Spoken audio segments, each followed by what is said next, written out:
Hello everyone. तर आज आम्ही सगळे जात होतो कोचरा मातेच्या यात्रेसाठी.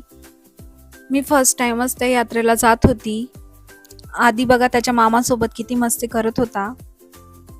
मग आम्ही तिथे पोचलो आणि पोचल्यावर लगेच दीक्षूने त्याच्यासाठी बंदूक घेतली. मग नारळ घेतलं आणि आज मंदिरावर खूपच गर्दी होती. मग आम्ही रांगेमध्ये उभे राहिलो. मग मातेचं दर्शन घेतलं आणि नारळ फोडलं. मग त्यानंतर आम्ही तिथे प्रसाद खाल्ला. मंदिरात जाऊन खरंच खूपच छान वाटलं. मग त्यानंतर आम्ही सगळ्यांनी संध्याकाळी पाणीपुरी एन्जॉय केली.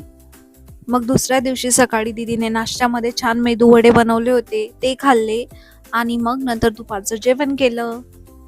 आणि आज आम्हाला यायचं होतं परत आमच्या घरी. सगळ्यांना बाय करायचं मनच नाही होत होतं, कारण एवढे दिवस सगळ्यांसोबत राहून खरंच खूप छान वाटलं. आणि असं काही कार्यक्रम वगैरे असतो तेव्हाच सगळेजण भेटतो. सगळेजण खरंच खूपच जीव लावतात, त्यामुळे निघायचं मनच नाही होत होतं, पण असो. मग निघालो आम्ही आमच्या घराकडे आणि घरी येताना आम्ही शाद्यामध्ये मस्त पाणीपुरी खाल्ली आणि मग पोचलो आम्ही घरी. आणि असा होता माझा आजचा दिवस. Thanks for watching. बाय.